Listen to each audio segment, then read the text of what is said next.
ಶಿಲಾನ್ಯಾಸ ಎನ್ನುವಂಥದ್ದು ಮುಂದೆ ಕಟ್ಟಲಿಕ್ಕಿರುವಂತಹ ದೊಡ್ಡ ನಿರ್ಮಾಣ ಏನು, ಆ ನಿರ್ಮಾಣವನ್ನು ಹೊತ್ತುಕೊಳ್ಳಿಕ್ಕೋಸ್ಕರವಾಗಿ ಭೂಮಿಯಲ್ಲಿ ದೇವರನ್ನು ಪ್ರಾರ್ಥನೆ ಮಾಡಿ ಧಾರಣೆಗೋಸ್ಕರವಾಗಿರುವಂತಹ ಶಿಲೆಗಳು ಅಂತ ಅರ್ಥ. ಅಂತಹ ಧಾರಣೆಗಿಡುವಂತಹ ಶಿಲೆಗಳು ಅದು 5 ಶಿಲೆಗಳನ್ನು ನಾವು ಸ್ಥಾಪನೆ ಮಾಡ್ತೇವೆ. ನಂದ, ಭದ್ರ, ಜಯ, ರಿಕ್ಕ, ಪೂರ್ಣ. ಆ 5 ಶಿಲೆಗಳು ಕೂಡ ಪೂರ್ಣವಾಗಿ ಮುಂದೆ ಕಟ್ಟಲ್ಪಡುವಂತಹ ಭವನವನ್ನು ಧಾರಣೆ ಮಾಡಬೇಕು.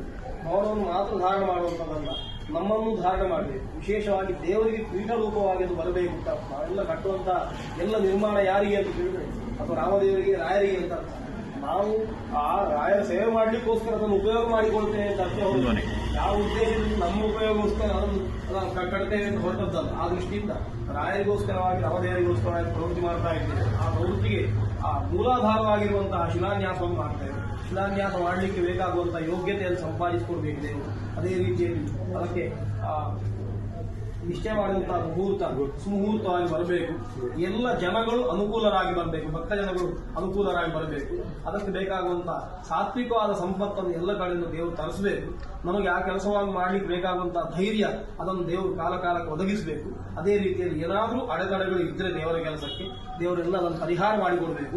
ಭೂಮಿಯಲ್ಲಿ ಏನಾದರೂ ದೋಷ ಇದ್ದರೆ ಭೂವರಾಹ ದೇವರು ಆ ದೋಷವನ್ನು ನಿವೃತ್ತಿ ಮಾಡಿಕೊಟ್ಟು ಆ ಜಾಗದಲ್ಲಿ ಒಳ್ಳೆಯ ಭವನ ನಿರ್ಮಾಣ ಆಗಿ ಮುಂದೆ ನಾವು ಯಾವ ದಿವಸಕ್ಕೆ ಪ್ರತಿಷ್ಠೆ ಮಾಡಬೇಕು ಅಂತ ಸಂಕಲ್ಪ ಮಾಡಿಕೊಂಡಿದ್ದೇವೋ ಆ ದಿವಸವನ್ನು ದೇವರು ನಮಗೆ ಸೂಚಿಸಬೇಕು ಅಂತ ಅರ್ಥ. ನಾವು ಸಂಕಲ್ಪ ಮಾಡುವುದಲ್ಲ, ದೇವರು ಯಾವ ದಿವಸ ಇಟ್ಟಿದ್ದಾರೋ ಅದನ್ನು ನಮಗೆ ಆ ಹೊತ್ತಿಗಾಗ ಪ್ರೇರಣೆ ಮಾಡಿ ಸೂಚಿಸಿ ಆ ದಿವಸದಲ್ಲಿ ಒಳ್ಳೆಯ ರೀತಿಯಲ್ಲಿ ಪ್ರತಿಷ್ಠಿತರಾಗಬೇಕು. ಹಿಂದೆ ರಾಯರು ಆ ಜಾಗದಲ್ಲಿ ಇದ್ದುಕೊಂಡು ಎಷ್ಟು ವೈಭವದಿಂದ ಮೆರೆದಿದ್ದಾರೋ ಇನ್ನಷ್ಟು ವೈಭವದಿಂದ ಅಲ್ಲಿ ಮತ್ತೆ ಸ್ಥಿರವಾಗಿ ಕೂತ್ಕೊಳ್ಳುವ ಹಾಗೆ, ಪಕ್ಕಕ್ಕೆ ಮತ್ತೆ ಅದನ್ನು ಮತ್ತೆ ಅಲ್ಲಾಡಿಸಲಿಕ್ಕಿಲ್ಲ. ಆ ರೀತಿಯಲ್ಲಿ ಸ್ಥಿರವಾದಂತಹ ದೊಡ್ಡ ನಿರ್ಮಾಣ ಅದು ಆಗಬೇಕು. ತುಂಬಾ ಕಷ್ಟ ಉಂಟು ಕೆಲಸ, ನಮಗದು ಗೊತ್ತುಂಟು. ಆದರೆ ದೇವರಿಗೆ ದೊಡ್ಡದಲ್ಲ.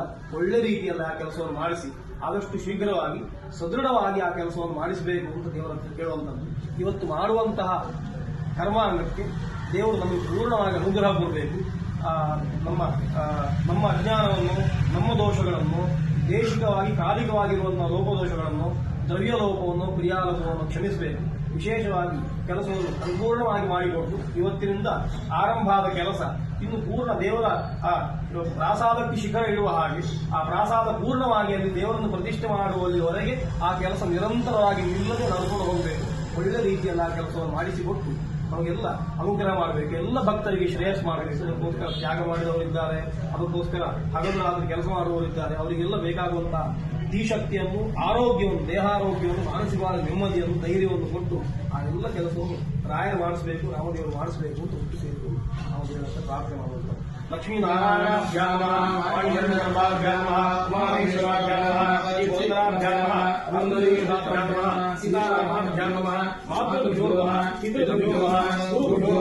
ಆಚಾರ್ಯೇಭ್ಯೋ ಇಷ್ಟದೇವತಾ